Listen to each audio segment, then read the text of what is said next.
puntos extremos de la región factible, es decir, las soluciones factibles básicas.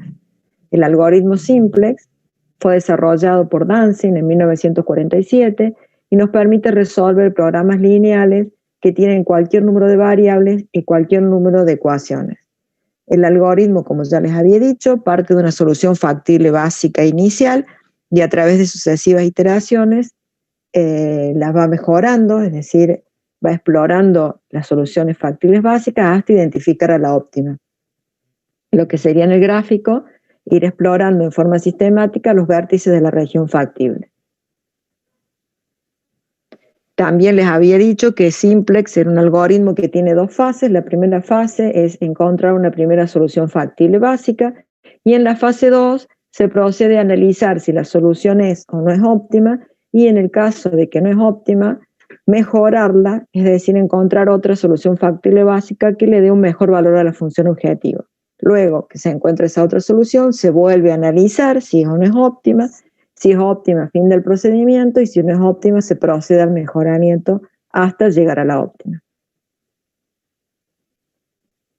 Esto, en el gráfico, nosotros habíamos visto que lo que hacía era comenzar desde una solución factible básica, por ejemplo, desde el vértice 0, 0, y luego ir moviéndose hacia vértices adyacentes hasta identificar el óptimo. El algoritmo se basa en algunas propiedades que tienen los puntos extremos y que también en algún momento las hemos nombrado y que son que si el problema tiene solución, la solución óptima se va a encontrar en un punto extremo, que si tiene óptimos alternativos, entonces al menos dos de ellas deben ser puntos extremos o vértices adyacentes. Además existe un número finito de puntos extremos, es decir, un número finito de soluciones factibles básicas. Nosotros habíamos visto que el número máximo de soluciones básicas estaba dado por el combinatorio de n elementos de M en M, tomados de M en M, y como las soluciones factibles básicas es un subconjunto de las básicas, también sirve como cota superior para este número de soluciones. Y por supuesto van a ser mucho menos que el combinatorio de n elementos tomados de M en M. Además, como las restricciones son lineales, y la función objetivo también es lineal, estamos hablando de un programa lineal, esto quiere decir que si una solución en un vértice, por ejemplo, esta solución fuera, o en esta, es mejor que las soluciones en los vértices adyacentes, es decir, es un óptimo relativo, también va a ser un óptimo absoluto, o sea, va a ser la mejor de todas. ¿Por qué? Y porque estamos hablando de un poliedro, es decir, con restricciones lineales, y la función objetivo también es lineal.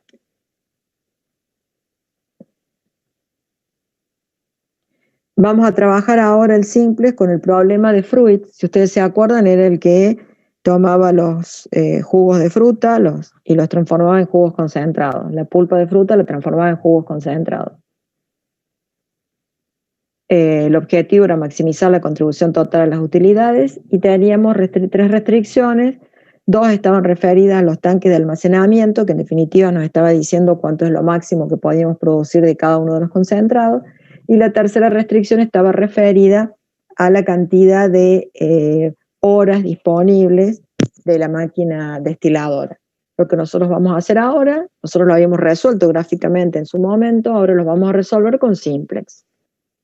El primer paso para poder empezar a trabajar con simplex es transformar el modelo a su forma estándar, es decir, que todas sean igualdades. Por lo tanto, tenemos que agregar las variables de holgura que hagan falta. En este caso tenemos tres variables de holgura. Recuerden que van con coeficiente 0 en la función objetivo, y como las restricciones son de menor o igual, las tres variables de holguras van sumadas. Y ya tenemos nuestro problema en forma estándar. Ahora lo que tenemos que hacer es, para entrar, o sea, en la primera fase, es identificar una primera solución factible básica del problema. Si volvemos a ver el gráfico, vemos que en este punto yo no produzco nada, ni del concentrado de arándanos, ni el de frambuesa, o sea, 0 para X1, 0 para X2, y tengo disponible la capacidad de los tanques completa y las horas de mano de obra. O sea que esta solución sería no hacer nada, no hago nada y tengo disponible todos los recursos. Es una solución factible básica, ¿está bien? No es la óptima, obviamente, porque no estoy haciendo nada, pero es una solución que nos sirve de partida. Si yo me fijo acá, fíjense que yo digo, si X1 es 0, o sea, si no tengo nada o no proceso nada de pulpa de arándano y no proceso nada de pulpa de frambuesa, en este caso me va a quedar la capacidad completa del tanque de los arándanos. Aquí me queda la capacidad completa del tanque de frambuesa y aquí tengo 0 y 0, me queda que la cantidad de horas que tengo no las uso, o sea, están sin utilizar. Por lo tanto, tengo S1, S2 y S3 que van a ser positivas y X1 y X2 que van a ser 0. Ahora bien, ahora estamos resolviendo el problema usando el algoritmo en un problema de 2 variables, pero normalmente tenemos más de 2 variables. Por lo tanto, no lo voy a analizar en gráfico. ¿Qué es lo que tenemos que hacer entonces? Tendremos que analizar la matriz de coeficientes del sistema. Esta es la matriz de coeficientes del sistema. O sea, aquí este es el vector para X1, para X2, para S1, para S2 y para S3. ¿Qué es lo que tengo que buscar para identificar a la primera solución factible básica? M vectores y S unidad.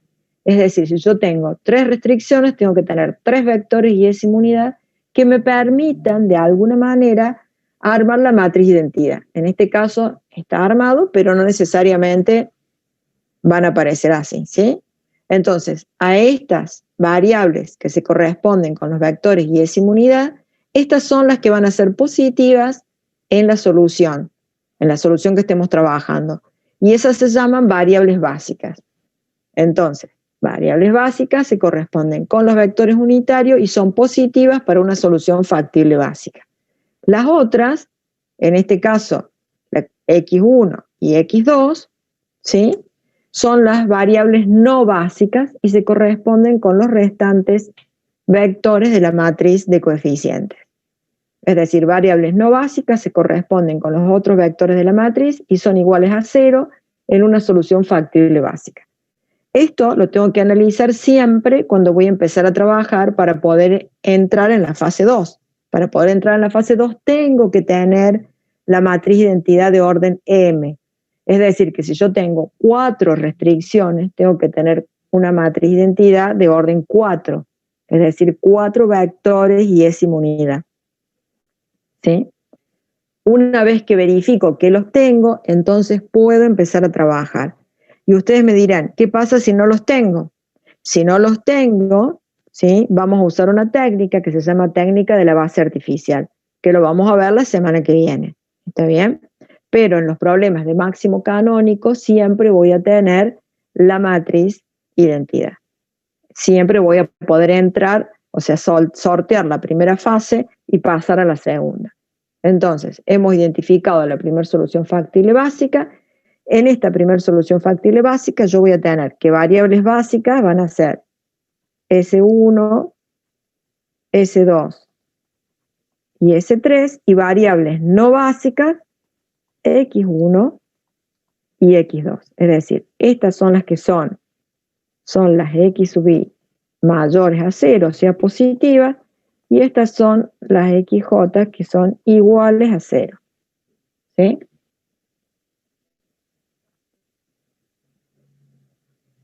Entonces corresponde armar la primera tabla. Esta es una versión de la tabla. Pueden encontrarla con algunas columnas cambiadas de lugar. Por ejemplo, puede ser que aquí aparezca base y aquí se subí. Puede ser que esta columna no esté de este lado, sino de este lado, pero básicamente son iguales. Aquí está la simbología vectorial. P sub 0 es el vector del lado derecho, ¿sí? Este es el vector del lado derecho. Y estas son las columnas que corresponden a cada una de las variables. Entonces vamos a tener una columna que dice se subí para poner el coeficiente, base, que son las variables, aquí voy a poner las variables que están en la base, o sea, las que son positivas, vector del lado derecho, columna correspondiente a cada una de las variables. Voy a tener tantas filas como restricciones tenga, m filas, una por cada restricción. Y a continuación tengo dos filas más, que es la ZJ y CJ menos ZJ, que son las que me permiten analizar si la solución es o no es óptima. ¿Sí? Vamos a aclarar alguna simbología. Lambda sub i, que son los valores del vector del lado derecho, en forma general los llamamos lambda sub i, y son los valores de las variables en la solución. ¿Sí?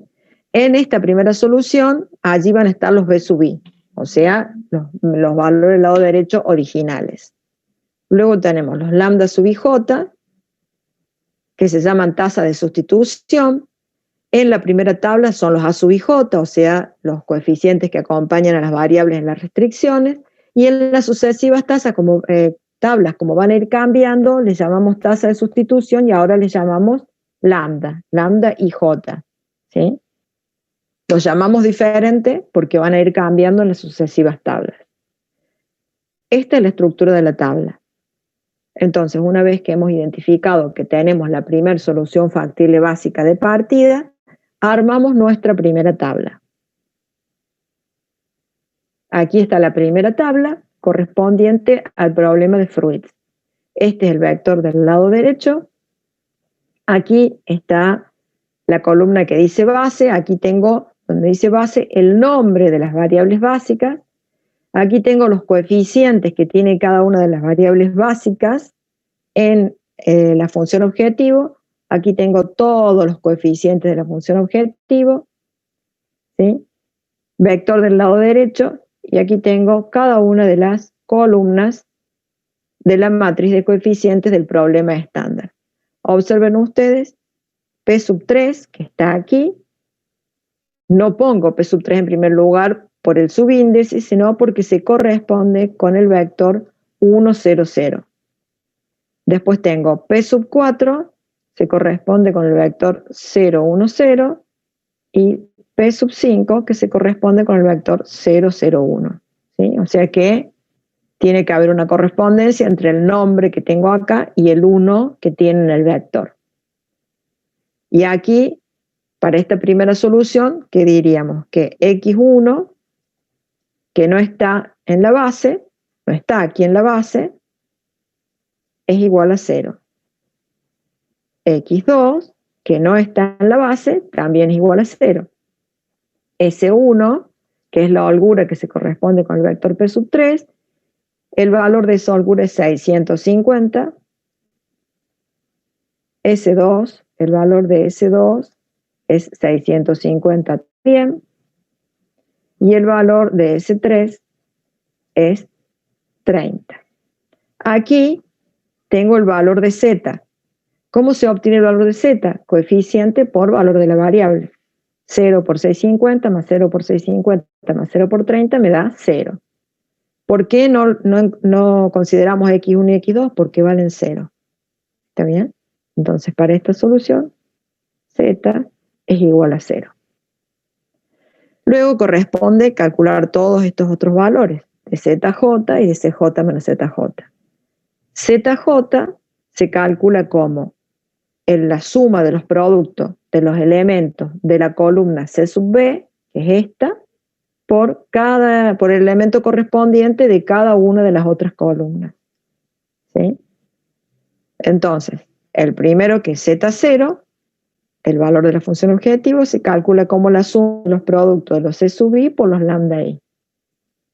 Y los restantes se calcula igual, pero es la suma de los productos de C sub I por los lambda IJ, es decir, por todos estos. ¿Sí? Producto interno de este vector con cada uno de los otros.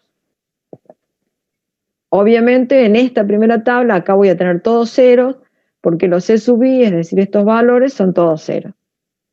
Pero esto va a ir cambiando. Corresponde ahora calcular CJ menos ZJ.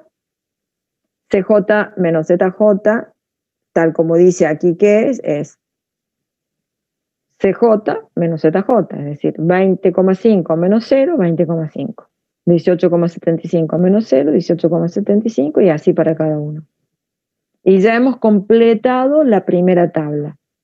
Ahora lo que corresponde es analizar si es o no es óptima.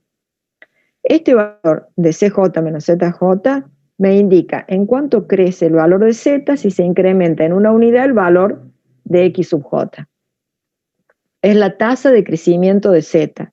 Entonces, este 20,5 me está diciendo que la función z va a crecer en 20,5 si esta variable, que ahora vale 0, porque es la que corresponde a x1, se incrementa en una unidad. Y este valor 18,75 me dice en cuánto se incrementa la función z si la variable, esta variable, o sea, x2, que ahora vale 0, se incrementa en una unidad. Entonces, como este es un problema de maximización, el criterio de optimidad dice que será óptimo cuando todas las cj menos zj sean menores o iguales a 0. Fíjense que acá tengo dos valores positivos, quiere decir que la función objetivo puede crecer, por lo tanto no es óptima.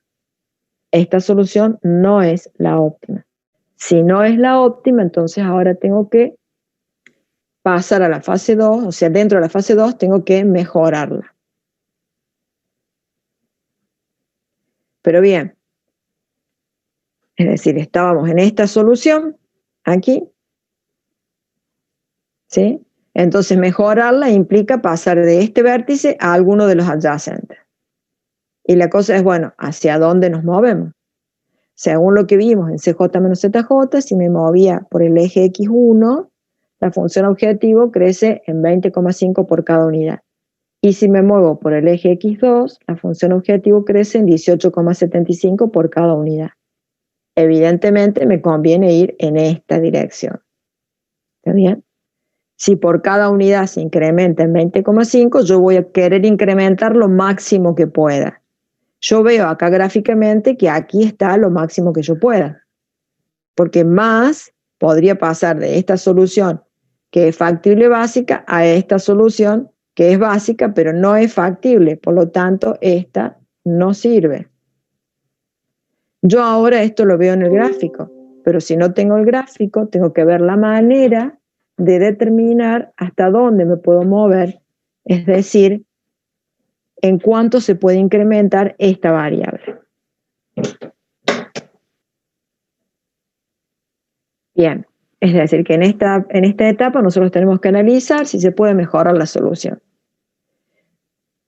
Lo que equivale a decir, ¿cuál variable de las que son 0 se hace positiva? O sea, entra a la base. Nosotros dijimos que entraba, que nos convenía x1, y si entra x1, si una variable que es 0 pasa a ser positiva, una de las que es positiva tiene que pasar a ser 0.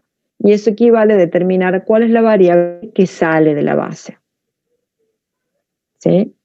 Es decir, si yo vuelvo al gráfico, dijimos x1 conviene que entre a la base, que se haga positiva, y alguno tiene que salir. Observen ustedes que en este punto la holgura para esta restricción es 0. ¿Sí? Es decir, que la variable que sale de la base es la holgura que corresponde a esta restricción, que pasa de ser positiva a ser 0. ¿Sí? ¿Cómo lo vemos en la tabla? ¿Qué es lo que dijimos nosotros? Que CJ menos ZJ era la tasa de crecimiento de Z, esta es la tasa más alta, por lo tanto a nosotros nos conviene que ingrese esta variable a la base. Y esa es la terminología que usamos en Simplex, variable que entra a la base. ¿Sí? Ingresa P sub 1, la marcamos. Y ahora tenemos que ver cuál es la variable que sale de la base, es decir, cuáles estas que están aquí, que son positivas, se tiene que hacer 0. Para poder saber cuál sale de la base y que no nos salgamos de la región factible, es decir, que no pasemos a una solución no factible, vamos a tener que hacer el cociente entre cada elemento de P sub 0 y el elemento correspondiente de la columna de la variable que entra a la base. ¿Sí? Hacemos los cocientes. Observen ustedes que aquí hay uno que falta, que es este, porque la división por 0 no existe. Ahora bien, estos cocientes los vamos a hacer siempre que el denominador sea mayor a 0, es decir, sea positivo. ¿Sí? Entonces aquí hago los dos cocientes y tengo 0,65 y 0,1667. El que a mí me asegura que yo pase una solución que sea factible, ¿está bien? Es el menor. Porque si yo tomo uno más grande, voy a pasar a otra solución que es básica pero no factible. Entonces, el menor de esos cocientes, ¿sí?,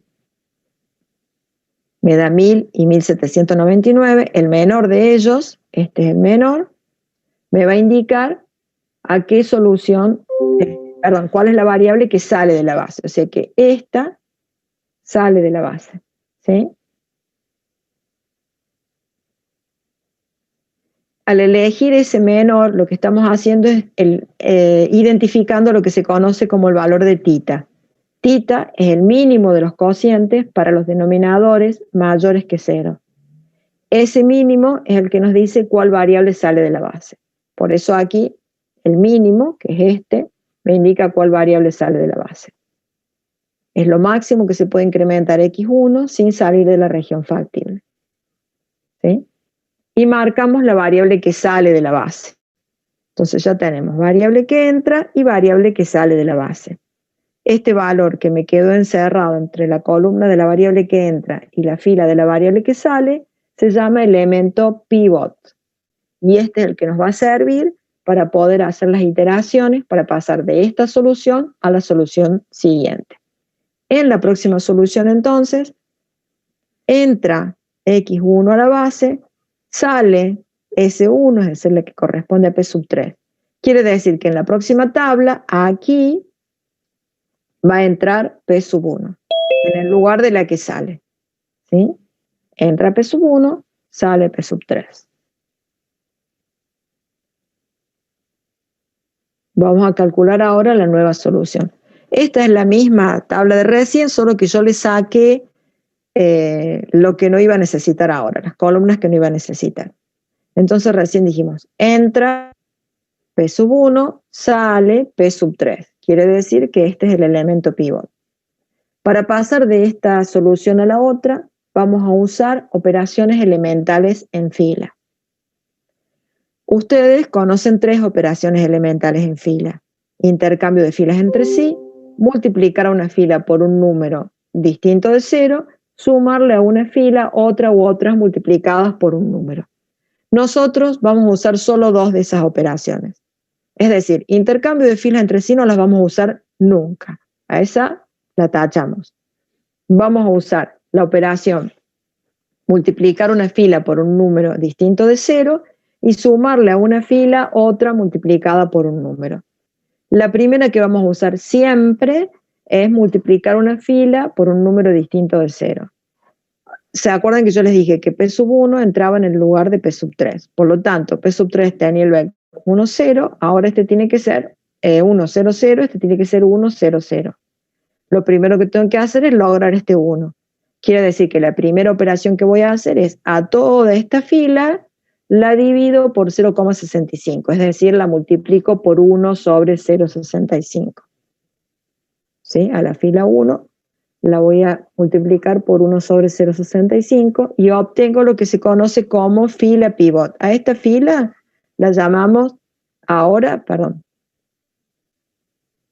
a esta fila ahora la vamos a llamar fila 1 asterisco, ¿sí? O sea, la fila pivot. Y entonces ahora tenemos que lograr, bueno, ese 0 ya lo tenemos y acá necesitamos un 0, ¿sí? Yo acá lo voy a hacer tabla por tabla, pero lo hacemos siempre todo sobre, o sea, de esta tabla a esta pasamos todo sobre la misma tabla, ¿sí? Para lograr esta fila, como acá el 0 ya lo tengo, ¿qué tendría que hacer? A esta fila, si yo quisiera decirla cómo es la operación, sería toda esta fila la multiplico por 0 y le sumo esta. O lo que es lo mismo, copio toda la fila aquí, porque ya el 0 lo tengo. ¿Sí?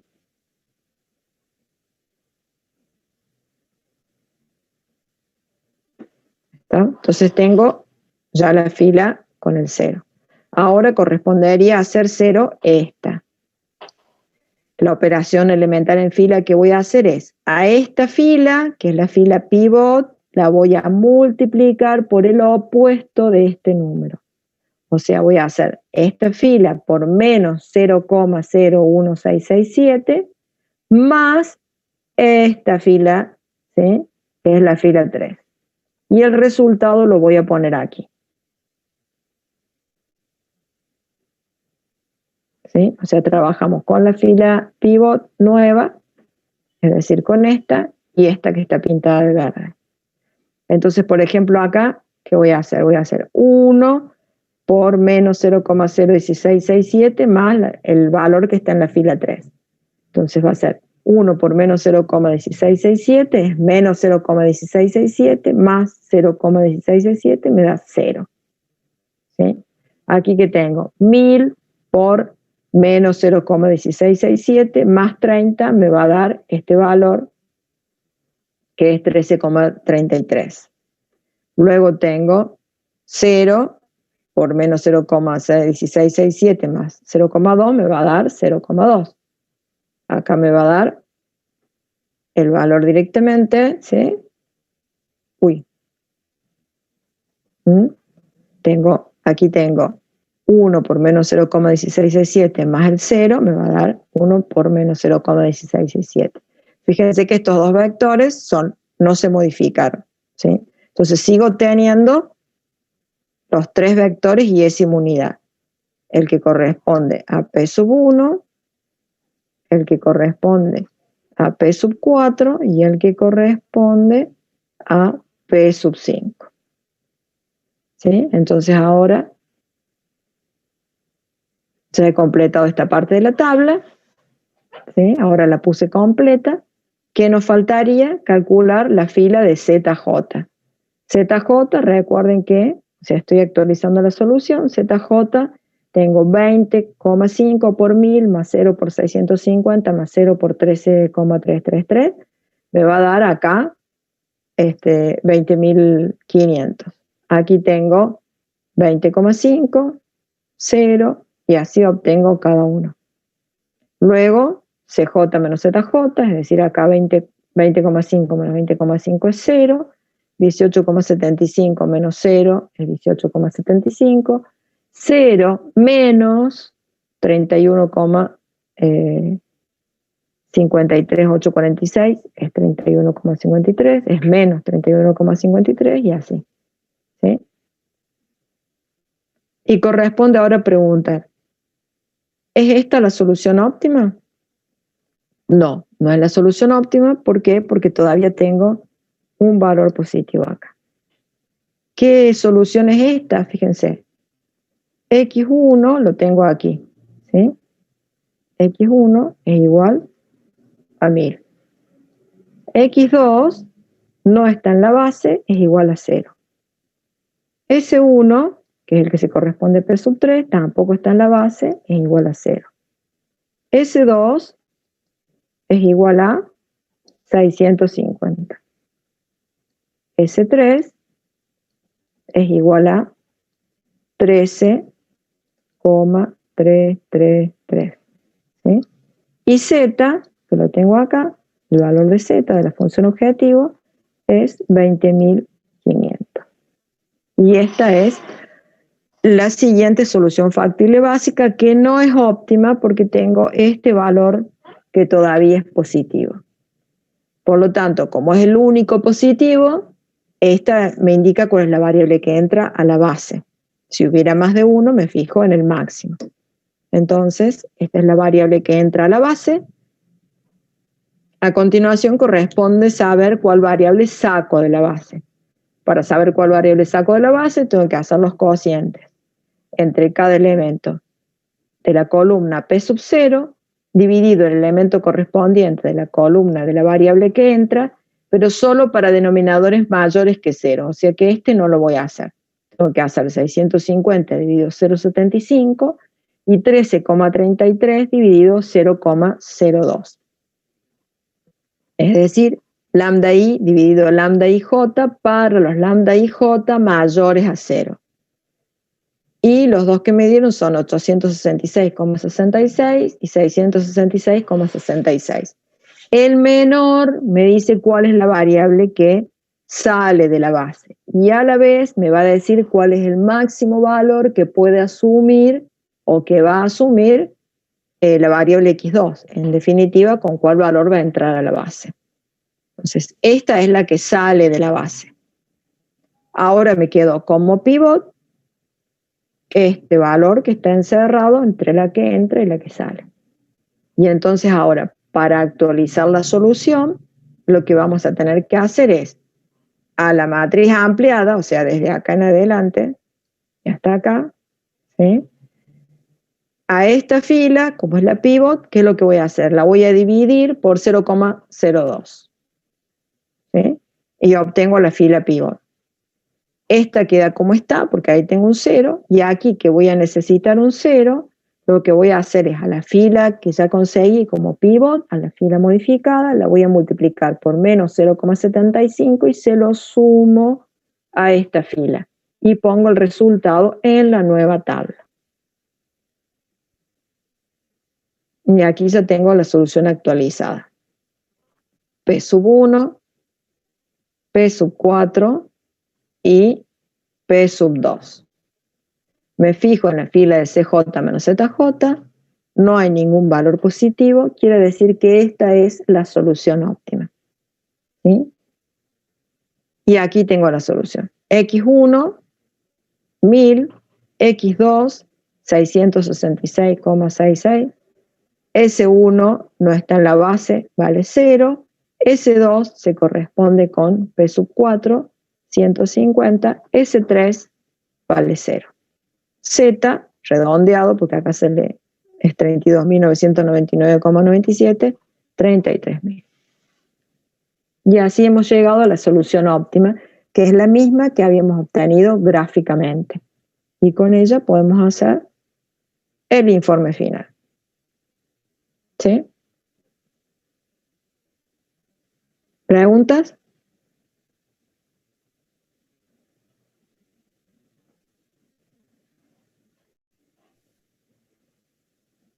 ¿Me están escuchando? Sí, profe. ¿Ninguna pregunta?